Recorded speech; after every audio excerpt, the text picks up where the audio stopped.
네, 안녕하세요. 잔매거진의 김태진입니다. 최근에 한 조사에서요, 이 취업의 당락을 결정하는 가장 큰 요소로 관련 분야 공모전, 인턴 그리고 대외 활동 등이 꼽혔다고 합니다. 아무래도 직무와 관련된 경험을 중요시 생각하고 있다라는 조사 결과라고 좀 볼 수가 있겠는데요. 반면에 우리 또 취업 준비생들은 이 대학 생활 시절에 가장 오래 준비를 하는 것으로 토익을 꼽았다고 합니다. 뭐 기본 스펙이라고들 이야기를 하지만요, 어느 정도 수준에 도달했다면은 도서관을 나가서 다양한 경험을 쌓는 것이 여러분들에게 중요할 것 같다라는 이야기를 드려보고 싶습니다. 자, 오늘 잔매거진 취업에 관련한 다양한 핫 이슈 한번 살펴보도록 하겠습니다. 먼저 나와주실 한국경제TV 박준식 기자님을 소개해드리겠습니다. 안녕하세요. 안녕하세요. 오랜만에 출연이시네요. 잘 지내셨나요?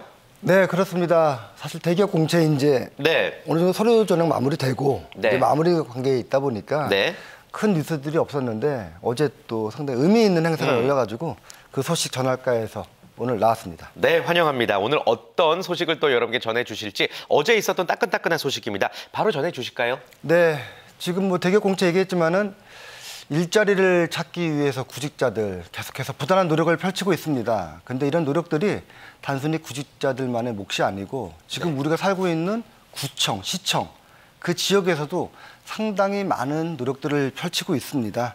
이 정부에서는 이렇게 많은 일자리를 창출하는 지자체들한테 공로를 취하하고 또 보상금도 주고 또 포상을 하는 그런 행사를 열리고 있습니다. 그래서 제가 한번 제목을 잡아본 게요. 우리 지역 일자리 창출 우리 손으로 이런 제목을 가지고 소식을 전하겠습니다.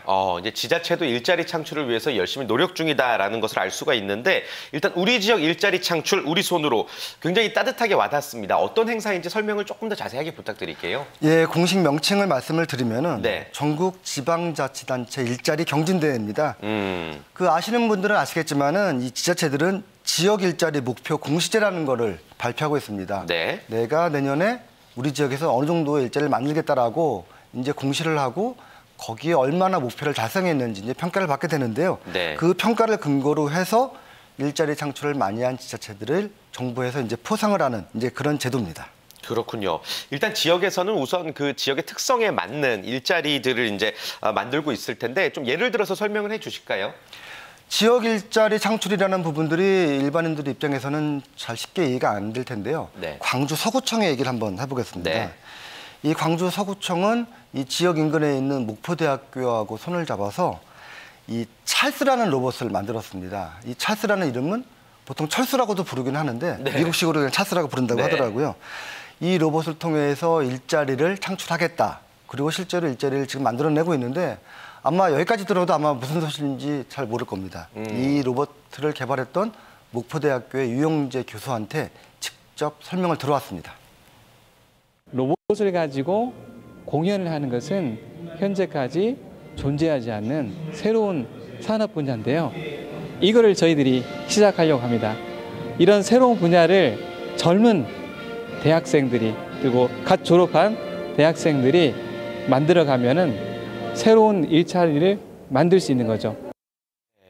그러니까 로봇 찰스의 사례를 보니까 어떻게 보면은 지역의 기술이나 또 대학과 연계하면은 그렇게 큰 돈을 혹은 공을 들이지 않고도 일자리를 만들 수 있겠다라는 생각이 듭니다. 네, 그 부분 조금 더 설명을 좀 해보면은요, 이 로봇공학 지금 대학들에서 많이 지금 공부를 하고 있습니다. 그 로봇들을 대상으로 해서 퍼포먼스를 벌이는 겁니다. 퍼포먼스. 네, 얼마 전에는 이 싸이의 강남 스타일을 해외에서 공연해서 많은 사람들이 호응을 얻었는데요.